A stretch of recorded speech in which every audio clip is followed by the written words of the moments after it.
première réflexion, André. Quoique la nature ait fait les hommes égaux, en les formant du même goût, la vanité humaine ne peut souffrir de cette égalité, ni s'accommoder à la loi qui nous a été imposée de les regarder tous comme nos semblables. Vous en pensez quoi?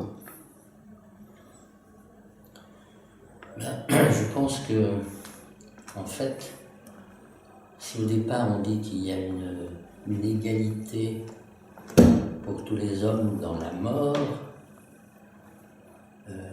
il y a, comme dans la vie, des inégalités dans la manifestation de la vanité à travers le monument funéraire. C'est-à-dire que le monument funéraire est un moyen de prestation sociale et les grands hommes, parce qu'ils sont portés par la nation, les élites, parce qu'elles sont aussi reconnues par la nation, et les nantis, qui eux se supportent eux-mêmes, tous ces gens-là ont droit dans la mort à continuer à exercer leur pouvoir et à être au-dessus des autres. C'est-à-dire que, par exemple, dans le cimetière, il y a le quartier des riches et il y a le quartier des pauvres, comme dans la vie. Et dans le quartier des riches, qui est de préférence sur une hauteur, sur une colline, pour continuer à dominer, on se bâtit des monuments à sa propre gloire et on tente de bien montrer, de faire savoir, tout en se prolongeant, alors que les autres disparaissent dans la terre, on tente de montrer sa réussite. C'est donc véritablement un moyen d'affirmer que socialement, on a existé, on a vaincu les difficultés et aussi on a donné l'exemple, c'est-à-dire que ces monuments effectivement sont exemplaires et il n'est pas rare de voir, par exemple, je pense aux cimetières italiens, qui sont parmi les plus, on va dire, les plus expressifs du monde. Il n'est pas rare de voir, statuairement, bien entendu, sculpturalement, une mère élever son enfant à la hauteur du buste du défunt pour l'embrasser, lui présenter comme un modèle et lui dire « tu devras continuer l'œuvre de l'ancêtre pour que notre lignée continue à faire partie d'une élite intellectuelle peut-être, mais surtout fortunée. » Oui, la Corse. Il y a aussi de l'humour, si on paraphrase Bossuet. Tous ces titres glorieux ne lui ont jamais donné de l'orgueil. Donc, tous vos livres sont quand même empreints d'humour. Et vous semblez mépriser les vanteries ridicules dont il arrive assez ordinairement que la noblesse étourdit le monde. Oui, alors, il y a un auteur qui s'est beaucoup moqué, précisément, de cette volonté de puissance qui s'exprime encore au-delà de la mort. C'est Victor Hugo. Ce qui est un peu paradoxal quand on sait, par exemple, il n'était pas tout à fait responsable, mais quand on sait quels ont été les fastes et le grandiose de ces funérailles, parce qu'il avait demandé, je pense très hypocritement, le corbillard des pauvres, mais quand le corbillard des pauvres est suivi de 50 véhicules surchargés de couronnes et que quasiment 1 million de personnes assistent aux funérailles, je crois que là il est difficile de parler de modestie. Les funérailles nationales, j'avoue que moi ça me fait rêver. Alors bien entendu, Victor Hugo était un homme politique. Victor Hugo est un homme politique, ce que je ne suis pas du tout. Je veux dire, ma réussite est modeste. Et finalement, après m'être moi aussi un petit peu moqué de ces mégalos qui font construire des mausolées grandioses qui prétendent défier le temps, j'avoue que moi-même, immodestement peut-être, mais je peux avancer un certain nombre de raisons raisonnables, m'ont amené à m'occuper très sérieusement de ma postérité. Alors ma postérité, comme elle sera sans doute pas dans mon travail d'artiste, encore que c'est jamais, on peut toujours rêver, j'ai trouvé peut-être un truc, c'est-à-dire que n'étant pas l'égal des grands à qui on offre des mausolées somptueux, je cherche à me prolonger d'une certaine façon à travers un monument funéraire. Et ça, peut-être, il faut que j'explique comment ça se passe. J'ai consacré ma vie, paradoxalement, à la mort et à la façon dont on la traite.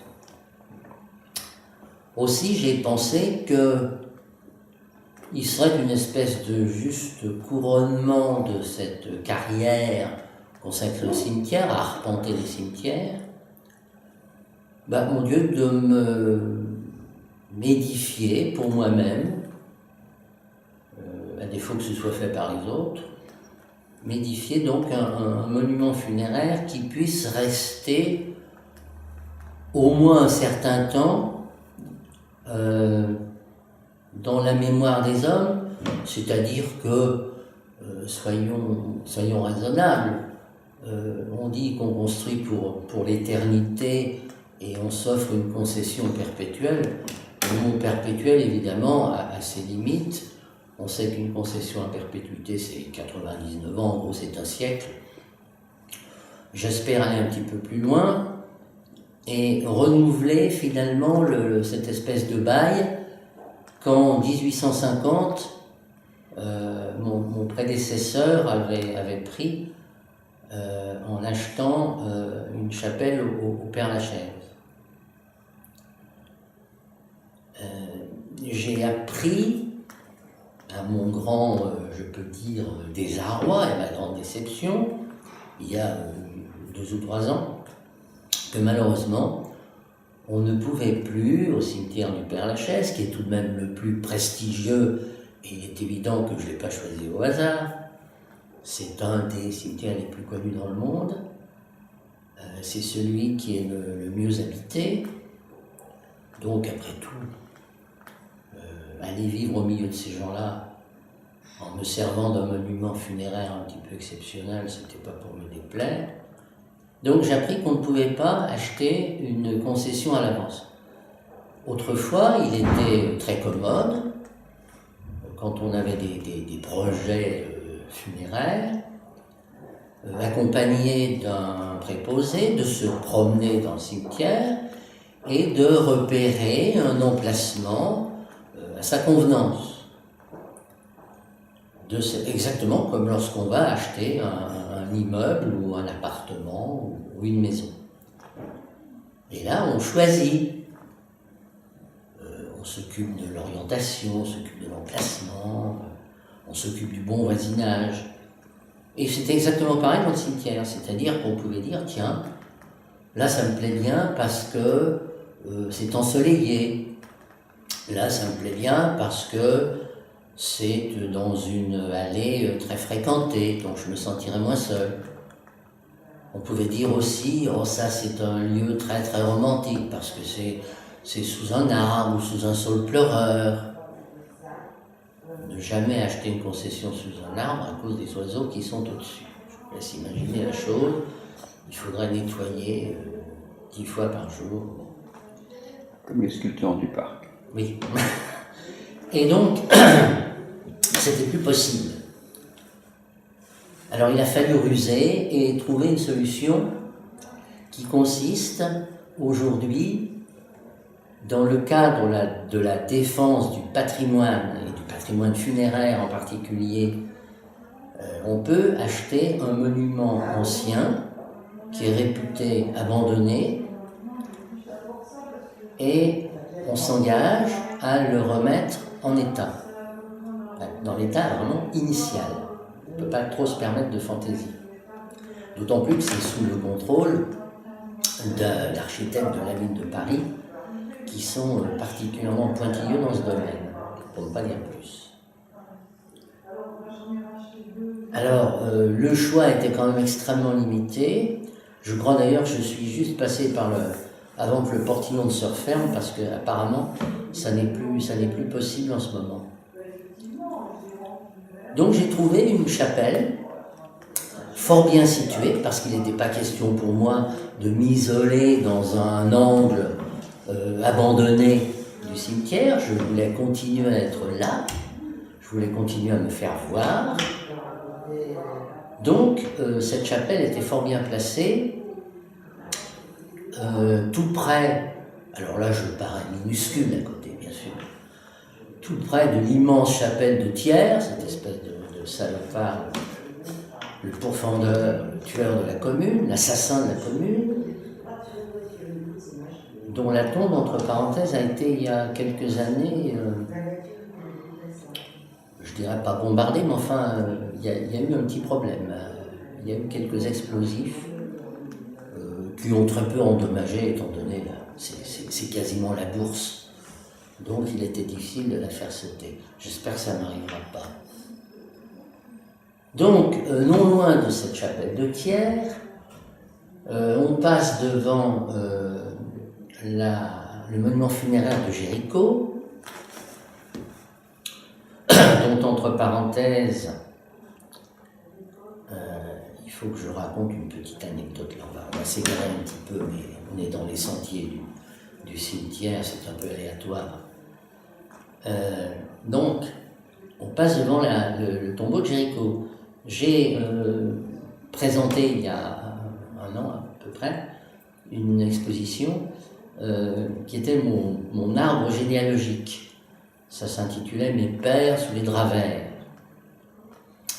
Et il s'agissait de présenter mes ancêtres à travers leurs monuments funéraires que la famille a rassemblés dans un cimetière privé tout à fait exceptionnel. Bon. Et il se trouve que un de mes ancêtres était marin et il a participé à la malheureuse affaire de la Méduse, du radeau de la Méduse. À l'origine, il y avait incompétence et ignominie de la part des officiers de la Méduse, en particulier du commandant, et on a demandé à mon jeune aspirant de marine d'ancêtre de diriger le radeau, ce qu'il a fait. Et puis il y a eu un moment où effectivement il fallait bouffer, et ils ont commencé, alors que lui-même disait non, on ne peut pas, etc., ils ont commencé à s'entre-dévorer, et ils sont arrivés à bon port. Très peu de rescapés d'ailleurs. Donc le monument de l'ancêtre représente en fait le radeau de la Méduse Et en réalité, c'est sur ces conseils que, parce qu'il était aux premières loges, bien sûr, c'est sur ces conseils que Géricault a pu peindre le fameux radeau de la Méduse qui se trouve à côté de notre monument funéraire récent. Donc, cette chapelle qui est surmontée d'un pélican, qui, comme on le sait, est un symbole christique. Le pélican, animal qui est censé se sacrifier pour nourrir ses petits. Il ne se sacrifie pas vraiment, je crois qu'en fait il y a une poche avec des réserves, donc il n'a pas grand mérite. Mais l'Église, très récupératrice de symboles, tout de suite a foncé là-dessus en disant « merveilleux, voilà le pélican, un de plus, symbole de Jésus qui se sacrifie pour l'humanité. » Bon, je m'empresse d'ajouter que je suis parfaitement athée et que simplement ça m'intéressait de voir et de conserver, puisque de toute façon j'ai été obligé, de conserver ce symbole funéraire. Cette chapelle était réellement abandonnée, elle était même murée. Donc il y avait un côté un peu étrange, un peu mystérieux, un peu même inquiétant. Et on m'a raconté, mais on en raconte tellement dans le Père Lachaise qu'il faut en prendre un essai, mais tout de même, ça me plaisait bien, cette idée que cette chapelle avait un lourd passé et qui s'y était déroulé des choses pas très catholiques, des messes noires, dit-on. Et on m'a expliqué que il y a un certain nombre d'années, au beau matin, on imagine le cimetière dans le silence, pas de visiteurs encore, etc. Un gardien découvre sur le rond-point Casimir-Périer, à quelques 20-25 mètres de là, un cercueil qui avait été arraché de son caveau et qui était tout simplement le cercueil de Madame Anna Margarita Kutsch, qui était la locatrice des lieux, locataire plutôt des lieux.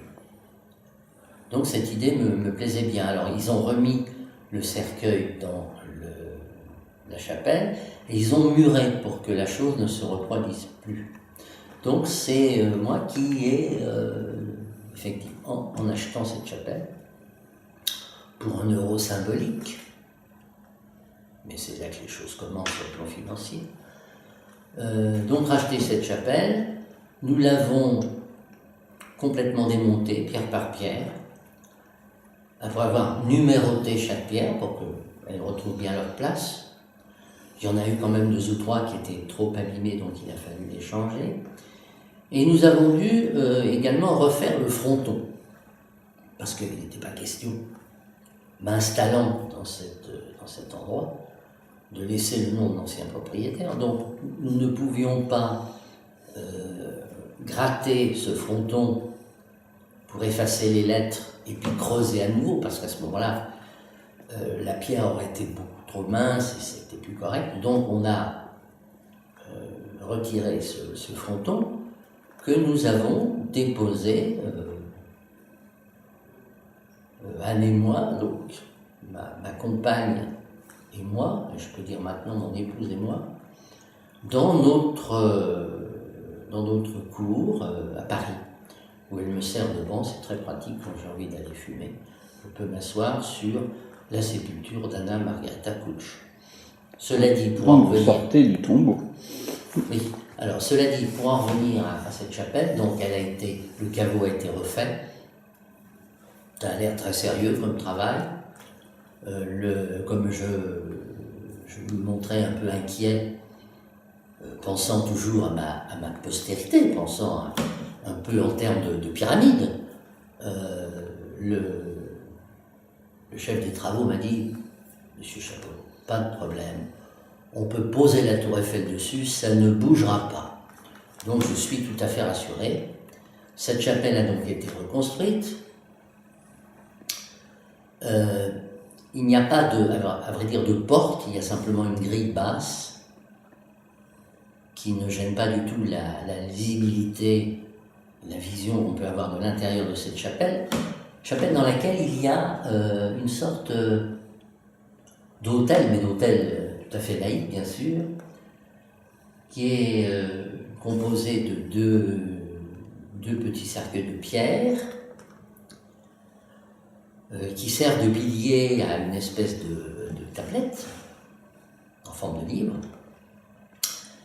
Et c'est là que arrive la symbolique, simpliste, mais ça dit bien ce que ça veut dire quand même, à savoir une sculpture en granit noir qui a été réalisée aux Indes, du côté de Madras. Et cette sculpture, c'est tout simplement la réplique exacte de mon appareil photo. Alors je crois que les choses sont claires. D'ailleurs, quand les visiteurs passent,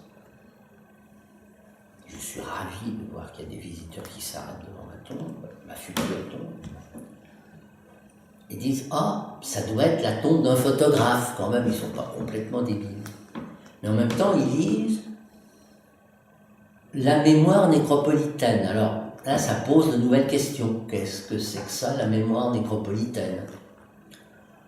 C'est pas un monsieur qui s'appelle comme ça. Mais nécropole, quand même, on sait que ça veut dire c'est pierre. Alors là, il y a une petite astuce, et qui est à ma connaissance la première dans le cimetière de Père-Lachaise, c'est que sur le mur, à côté de la porte, de loin ça ferait penser un peu à une sonnette, mais c'est pas une sonnette, il y a un flash-code. C'est-à-dire que les visiteurs qui sont équipés d'un mobile qui permettent de lire les flash-codes peuvent avoir des renseignements utiles. Quel est ce monument? Qu'est-ce que c'est que la mémoire nécropolitaine? Et pourquoi cet appareil photo? Et évidemment, la lecture se fait soit en français, soit en anglais, qui est un petit peu la langue universelle et qui est pratiquée pratiquement par tous les visiteurs. Qu'est-ce que fait la mémoire nécropolitaine au musée du vivant? Alors, au musée des vivants, c'est pas tellement la mémoire nécropolitaine qui est là. Je vais dire que c'est à la demande de Roland Gervereau, le directeur de ce musée. Il m'a demandé, avec un certain sens de l'humour, un peu paradoxalement, au musée du vivant, de présenter un travail alors qu'il sait que je ne donne que dans la mort. Mais l'objet en question, donc, qui figure au musée maintenant, déjà ça commence mal par rapport au musée du vivant parce que c'est un petit cercueil. C'est une valise en forme de cercueil. On se dit là il y a un truc, musée du vivant, cercueil. Seulement, on regarde un peu plus attentivement, on découvre une fenêtre sur le couvercle de cette valise cercueil, et on découvre un sablier. Mais ce sablier, il a une particularité. Au lieu d'être posé verticalement, puis retourné et se retrouver de nouveau vertical pour que le sable s'écoule dans la partie inférieure, c'est là qu'on se rapproche du vivant. Mon sablier, il est horizontal. C'est-à-dire que le temps ne s'écoule plus. Donc, d'une certaine façon, j'ai arrêté le temps, donc j'ai stoppé la mort. J'empêche la mort d'avancer à grands pas, comme elle fait toujours pour nous tous. Donc là, on peut expliquer cette présence dans le musée du vivant. Ah oui, donc à ce moment-là, on revient vers votre date de naissance, parce que c'est aussi la parution du Sisyphe d'Albert Camus. Oui. Sisyphe avait à peu près la même oui. ambition. Oui. Je dirais que je ne suis pas. Je suis pas un adepte un grand admirateur de Camus. Bon, ceci posé. Bon. Je me tourne plus volontiers vers on peut dire son ennemi quand même, je me tourne plus volontiers vers Jean-Paul Sartre. Jean-Seul Sartre, comme disait Boris Vian. Bon, le mythe de Sisyphe, oui, puis ce fameux rocher. Bon. Moi, comment dirais-je, j'essaie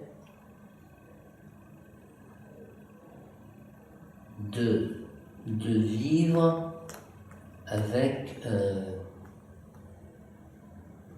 comment dire, un seul objectif, un seul but, qui est fou, mais qui est, je crois, le fait de tous les créateurs en général, aussi bien les écrivains, les sculpteurs, les peintres, c'est de laisser des traces. Pour moi, c'est la seule chose qui compte et c'est la seule chose qui vaille la peine d'être vécue, c'est de laisser un petit quelque chose derrière soi. Alors, il y en a qui disent tout simplement, vous laissez des enfants derrière vous. Bon, les enfants, d'accord, mais moi je ne me sens pas tellement responsable de ça. Encore moins propre. Je veux dire, ça se fait a priori, je suis le père de mon fils, mais ça se fait un peu malgré moi. Je n'ai pas eu le sentiment véritablement de faire acte de création. J'ai eu l'impression que c'était la nature qui s'exprimait, mais pas moi. Et je dois dire que très égoïstement, moi le drame, c'est pas l'avenir, c'est pas le monde que je vais laisser, comme on dit, à nos enfants. J'avoue que je m'en fous totalement, mais alors radicalement. Quand on me dit, mais enfin, tu sais, il faut faire comme ça, il faut être vigilant. Alors les gens qui me disent, il faut être vigilant, moi ça me fait marrer parce que ils sont vigilants, mais ils sont là, les bras ballants, ils attendent, ils regardent, ils disent, on est vigilant, mais il faut rien pour que ça change. Donc je vois pas bien l'intérêt. Moi, ma vie, elle va s'arrêter avec moi parce que je sais que je marche précisément vers le néant. Je ne vais pas employer le mot foi parce que le mot foi va avec la religion, correspond à la religion. Moi, je vais dire, alors, il y a des gens qui ont des foi profondes, ça veut dire qu'ils ont été très mal élevés, mais vraiment très mal élevés. Moi, dans ce domaine, je n'ai pas été élevé du tout, j'ai pu fabriquer mes propres croyances. Donc moi, j'ai une croyance profonde, mais c'est vraiment une conviction. Je ne peux pas dire je suis sûr, mais j'ai bien envie de le dire quand même. J'ai une croyance très profonde que, après, il n'y a rien. Et je pense que la religion, c'est un peu la méthode Coué. On lit ça d'ailleurs dans certaines épitaphes. Et bien souvent, le cimetière, ça a été, puisque c'était terre consacrée, etc., ça a été le lieu où, effectivement, le chrétien attendait la mort avec une prolification fétichiste incroyable de Jésus, de Vierge Marie, de Pietà et de formules « Oh mon Dieu, s'il te plaît, accueille-moi dans ton paradis » oh mon Dieu, par toi, oh mon Dieu, pour toi. Et plus on rajoute de crucifix sur la tombe, plus effectivement on a de chance d'être opéré et puis d'être assis à la droite de Dieu. Bon, moi, tout ça, très franchement, me paraît absolument conte pour enfants, que je lis avec un certain intérêt, parce que ça m'amuse beaucoup, parce que c'est une aventure. On peut lire d'un côté les contes des Mille et une nuits, et puis de l'autre côté, on peut lire la légende dorée de Jacques de Voragine.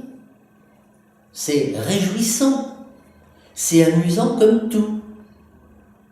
Mais il ne faut pas avoir plus de 10-12 ans d'âge mental si on ne veut pas se mettre tout de suite à sourire et à dire « mais enfin c'est hallucinant, c'est une intoxication scandaleuse ». Donc moi je sais, j'assume, je vais pas dire tranquillement, parce que finalement tout le travail que je fais, c'est une forme d'exorcisme, c'est la peur de la mort, bien sûr. Mais en réalité, de plus en plus, j'ai conscience que c'est pas de la mort dont j'ai peur. On ne peut pas avoir peur de rien, ou du rien. La seule chose dont on peut avoir peur, et c'est vraiment mon cas, c'est de quitter la vie. C'est de quitter le soleil, c'est de quitter le ciel bleu, c'est de quitter les amis, c'est de quitter les femmes, et c'est de savoir, et ça c'est épouvantable, c'est de savoir que d'autres après vous vont continuer à vivre, ils vont continuer à s'envoyer en l'air, ils vont continuer à les baiser à Venise. Et tout ça, pour moi, c'est insupportable, à tel point que, alors je vous rassure tout de suite, c'est une idée tout à fait en l'air, mais si, avec si on peut faire plein de choses, si j'avais le petit bouton rouge à côté de moi quand je vais vivre ma dernière seconde, le petit bouton rouge mais je sais que ça arrivera et ça me rassure aussi, la planète ne durera pas éternellement, ouf, mais si j'avais le petit bouton rouge pour faire sauter la planète en disant « vous sauterez tous avec moi », je me demande si j'appuierais pas sur le petit bouton rouge. Alors pour finir, quel épitaphe a joui chez les TAF?